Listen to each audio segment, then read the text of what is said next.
Today, another edition of it, which promises to be very insightful, bringing to the front burner issues concerning the state. In the studios this morning, we do have representative of Abia State government talking about the Commissioner for Finance, Honorable Obinna Oriaku, in the studio. Very good morning. Thank you, and thank Abians for having an opportunity to talk about our state. Welcome. We do have a People's Democratic Party chieftain, Abia State, social commentator. He's not new to the program, Ugochukwu Emezue. Very good morning to you. Yeah, it's nice to be here, but today is solely for our Honorable Commissioner, who is a genius, who has all the abakara to face you. You make it seem like it's a bout. Yeah. Well, very recently, workers in Abia State joined their counterparts across the globe to commemorate Workers' Day on the first day of March. It was an event that happened at the Beku High School. Very spectacular on that day was the fact that pensioners clad in black attire did protest due to many months of unpaid entitlements, which was sparked a lot of arguments, reactions. Prominently, it's a particular image making the rounds on social media, put up by channels, television, and a lot of people have, reposted this. And there's a particular trend, something like a hashtag trending on social media at this point. Well, the job is simple. We want a bit of clarity as to the state of things, of which you've come on this platform a lot of times to, try to give us an insight, clear the air on some of these issues that probably would have been muddled up. Now, let's take it back in time just a little bit. Sometime in July 2018, on the 27th day precisely, a committee was set up. You were a member of that committee to ensure that by December 2018, salary arrears will be cleared off. Let's start from there. How did that go?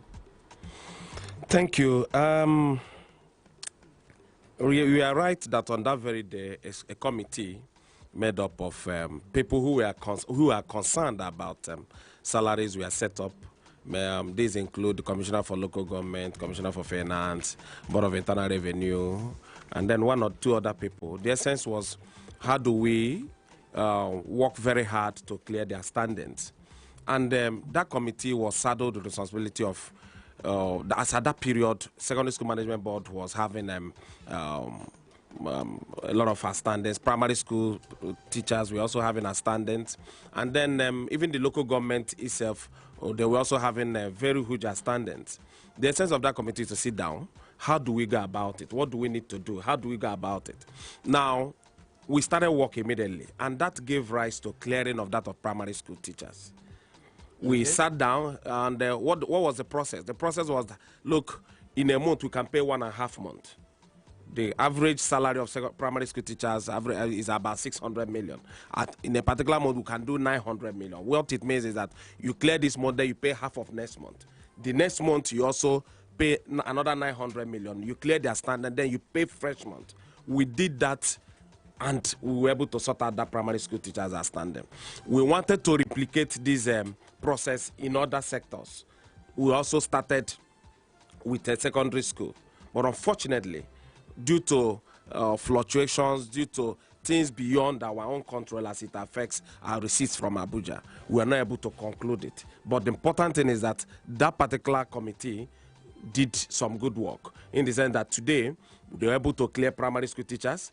The local government workers, yes, they still have a standing, but substantial work was also done in reducing their standing then, because I'm sure as at the period that committee was set up, we had about 6 months of standing. As at the last count, if you include this month that has just been received, which they are going to be paid any moment from now, I'm sure we just have about another 3 months of standing with the local government workers.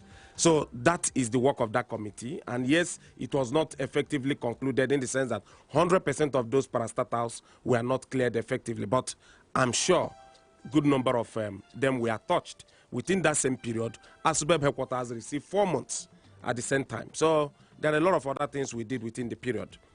Okay, now the issue of funding, the issue of where to source funds to pay those salaries, those arrears, was a problem, because I can remember when you came, you complained about, a bit of discrepancy from the Federation allocation.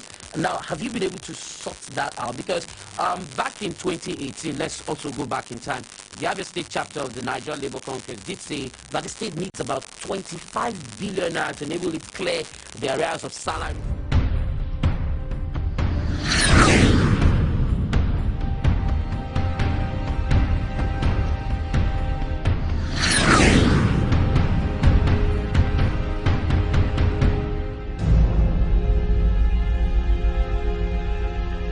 Funds to take care of what it has so far, and the intention to clear off what is left. Well, if I want to start from the basis, okay, on assumption of office, the federal government then in 2015 instructed every state to sum up all their standing obligations. These include pension, gratuity, and arrears of salaries. We summed up as came to about 39 billion. 39 billion. 39 billion. This includes about 20-something billion is for gratuity. Then their standings we had then. Unfortunately, while other states we are giving like 30 billion FIMO and some other amount, we got $14.6 billion. And that is where I want us to situate our problems, where it's coming from. What it means that if after 4 months of an administration and you are meeting an obligation of about 39 billion, it suggests that you were not really there when these obligations came up. But of course, government is continuing. We found ourselves in that situation where 5 months after we came on board, federal government gave an instruction. That was the figure we arrived at. Now, for whatever reason, whether because we are PDP or we are not with, there was no reason given why out of 39 billion we should be giving 14.6. Out of 39. Out of 39. And that 14.6 was judiciously used. At least NLC state chairman, TUC state chairman, even any UP chairman will not claim that they are not aware how that fund was disbursed. However, we've been soldiering on to see how to end this drama. Now, what has brought us to this level is because we did what every other state did. We had our calculations right. The last tranche of the parade refund was given to states, and none was given to us. Up till now, it has not been given to us. So if anybody is saying, hey, they've used it for election, that is a big lie. Have not received. Last week I was still in Abuja following up on this amount, especially now that the administration is winding down for at the federal level and the state level. We are yet to get it. If I had to quote, the Nigerian Labour Congress chairman, Abia State Chief Obinna, Chief Uchenna Obigwe, he says his problem with state governors is the fact that they do not prioritize salaries. Is this something you agree with? No, I can't agree with that. There is no month for the past 46 months or 47 months we've been in charge. There is no particular month we come back from Abuja, salaries we are not paid. There are situations, maybe in some states, you come back with 3 billion, as the case may be. You decide not just to pay anybody, to channel it to work. We have not done that. We would have done that to remove that flyover in Abia, but we didn't do that. What it suggests is that we still prioritize workers' welfare and payment. That is why consistently for the past 47 months, there is no month we come back, we didn't pay. You can only accuse us that it didn't go around. And there are reasons why they can't go around. The reasons are obvious. Now, you come back with 3.4 billion, as the case may be, and your total wage bill is about 2.8 billion. You are left with partly 700 million to buy diesel, to run government, to pay security agencies, and to run overhead. It's not possible. What has brought us to this level of 2.8 billion? That's the fundamental question. And that is why I'm here. So that we record, possibly those that brought us here are no longer, they can't even remember. Even the civil servants that were part of this process can't even remember how their actions or inactions brought us to this level. So now today, as a government, we've been able to sit down, analyze the problems. We've identified it, which is very key. We have strategy on how to resolve it, which is key. And this is the time to bend the iron when it is red hot. Okay. Now, normally, the assumption is that first term, every government comes to do what they want to do. Second term is the time everybody expects you to correct some of the things you've discovered. And that is why, for me, if I have the opportunity, I'll propose six years single term for governors, so that this second term thing will not hinder you from doing what you want to do. Of course, you also understand that throughout the last 4 years, it has not been easy. As at the period we were about gaining traction, Alex Oti issue came up. As at the period, we also, as if you're in a flight, you are about cruising. The time the pilot tells you you cannot remove your seatbelt, which all got stuck. So there's no government that can engage in these reforms with that kind of uncertainty. This is the time to hit it. Now, we are not bothered about the outcry with this. Yes, as a human being, as a government, we are bothered in the sense that people are being owed number of months. We quite empathize with them. How many months are being owed? We are not interested in number of months. Whether it's 1 month, even you here working here, if you are being owed 1 month, you know how it feels. So we are not contexting it, because it depends on what anybody wants to understand. But for example, the pension, if you want to look at the pension, before we came in, we had 19 sub-treasuries. And these 19 sub-treasuries we are paying at different times. Out of maybe a wage bill of, pension bill of 300 million, other 150 may go into payment. And the next month, you move away from that June payment, for example, you move to July. You don't care about those ones that didn't get, the other 150 million worth of pensioners that didn't get. But we came here, we centralized the pension, now, which of course was highly resisted, that once you press a button, all the pensioners get the alert. It's also prone to abuse, that is where we are talking about verification. Okay. Now, the process before was that people leave their locations, come under Mango Tree to wait for a sub-treasurer who is a level 8 officer who has turned himself a demigod.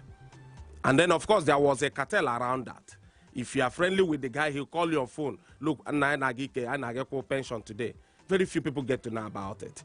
And they come and they share it. The next man who comes from the next village, we don't know about it. And he cries back home. We said, no, that process cannot continue. We centralize the 19 sub-treasuries into one basket so that at the touch of a button, everybody gets paid. Now, what is the disadvantage of this process, which has brought us to where we are, is that when somebody drops dead, you won't know. Okay. Now, if you are not sure, too, if the 5 years window given to somebody who died in course of duty has exhausted, if you are not sure with your documentation, you won't also know.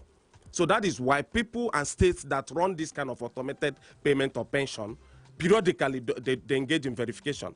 But of course, when we wanted to do it the last time, it was a bit resisted because we have our standards with the pensioners. No problem.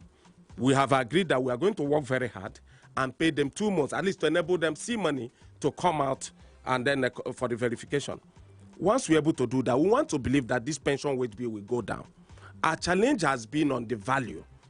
Okay, the value of because a lot of people seem to say that pensioners are the ones who are most neglected in this particular issue of arrears, salaries, and payment, because it seems like the numbers available on social media out there are not in their favor. They have accumulated a lot more than the other parastatals, and for them to be like the weaker ones, the ones who have worked and all that. I didn't come to the radio here to tell them why did they protest, why did they carry placards, why did they say Obinna should go.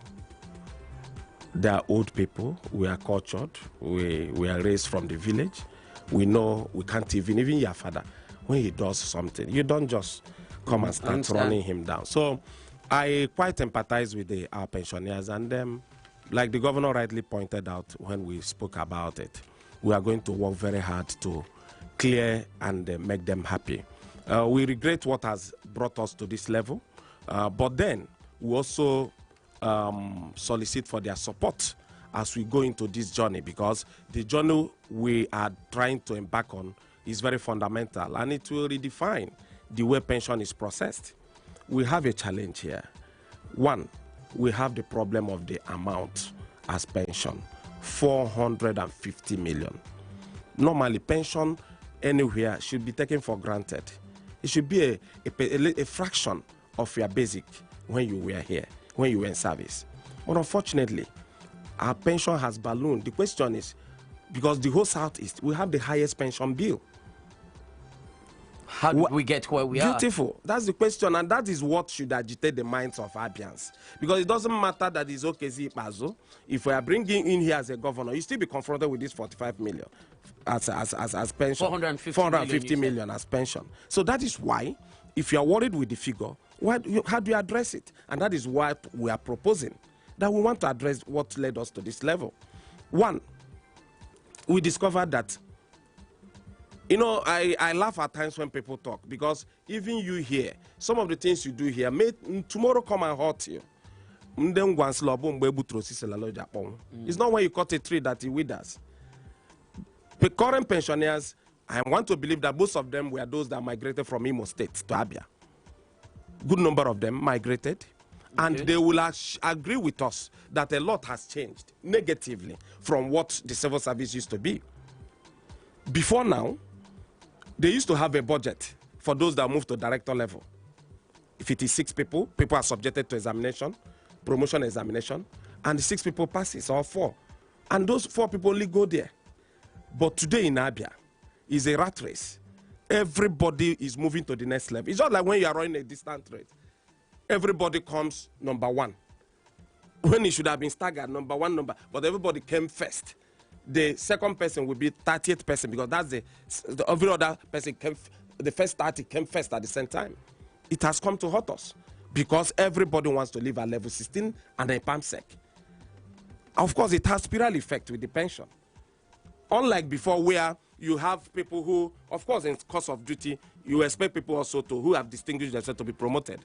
Okay. But not today, where everybody seeks to be promoted, everybody seeks to be made a PAMSEC, because the governor or the director or whoever is in charge comes from the area. That was the system in the state. Everybody then from Igbo wanted to be a PAMSEC, wanted to be a director. So it was a no more here. So it is now. The pressure is on us. Now, this is what has brought us to this level. Now go to Boeing, where everybody wants to compare us with other states, but they've not discovered, they've not taken time to find out what happened, why others running smoothly. I had the opportunity of meeting P2B. Okay. When during this campaign, the question was on salaries. He made me know that as at 2011, when this minimum wage saga came up, he held meeting with Enugu and Ebonyi governors and agreed on a way to go. And that is what, of course, I want to believe that helped them in interpreting the policy and the policy of the federal government as it affects 18,000 minimum wage. Our people, from what I gathered, I wasn't here, joined IMO, and they interpreted it differently. And that gave rise to what we are suffering now. It's not an OKZ Pazu creation. The only thing is that today we have come to meet this problem. Possibly last administration didn't meet it, because as at that period we had Shopee, we had SS crude, receipts we're averaging about 4-5 billion. You won't feel it now, because the money at least was there. Now we are receiving 2 billion, 2.8, 3 billion. So and overhead is still that way. In simple English terms, the money coming into the state is not enough to fantastic. It's not enough to run it. It's not enough. Because one, you need to balance it. If we had gone into campaigns and we tell Abians that what we did after 4 years is just to pay salaries, we met the infrastructure level, even though we are not where we want to be, but we left it. We left houses that were run over by flood in Ukebu, in Omola, in MCC Road. We allowed it that way. We allowed Fox Road that way. We allowed Patagot Road that way. We said no. Our government led by Dr. Kezip, we're only here to pay salaries. The same people will come to hurt us. Unfortunately, we need to be balancing it. But from what I gathered, especially as it affects the pensioners, these are the people that have earned our empathy. We said we are going to resolve it. We are not here to campaign, whether it's 20 months, whether it's 17 months, whether you are right or whether we are wrong. It's what we met on ground. And of course, you mentioned you're going to pay 2 months' salaries, 2 months to pensioners. I said our plan. Okay. Because when you have these issues, the next question is, what are your plans? What do you want to do? And that is, of course, what an average pensioner wants to know. Okay. Our plan, everything being equal, is that fantastic, is that we are going to get 2 months. Is there a timeline? we said effective May. Okay. What it means that the allocation of May will be used to start that process. When we move down, we now start the verification. We hope that the number will be... Definitely it's going to go down. The last verification we conducted, we caught a guy from Osisioma. He was arrested we took him to area command. I said, you won't do this. He never worked as a civil servant. Never. But his name is in the pension. So, see, we need the support of everybody, even the pensioners. We've engaged them. Can we have the list of active pensioners?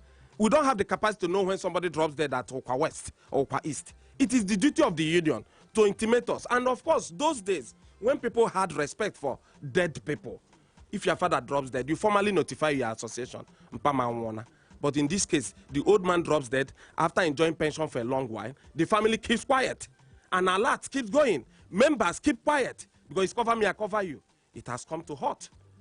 If all of us decide to be very truthful to ourselves, that a member, an association, because they have an association, yes, local member, local government, you attend their burials, but you refuse to notify us so that we yak off the name from the pension bill. And of course, as you refuse to do that, new people are retiring. The figure is going up. That is why we have 450 million for pension in the state. That is why we have 380 at the local government. Now, with an allocation of about 5 billion or 6 billion, both state and local government, you are using 1 billion to pay pension. Who survives under that? Well, it seems like a whole lot of responsibility on your head. But there's an information you did put out on social media. I'd like us to take it one at a time, but that's going to be when we get back. It'll just be a moment. We'll return as you made a bit of information available on parastatals and the state of things there. Of course, it's Abia today right here on Flow 94.9 FM. My name is Tempo Bara. We do have in the studios the Commissioner for Finance, Honorable Obinna Oriaku, and he's been doing a job, a fine one, if I must add, of trying to bring us up to speed with the state of affairs as regards the finance of Abia State. We also have Ugochukwu Emezue, who's been more on the quiet side, on the sidelines this morning. We'll be right back, but that will be in a moment.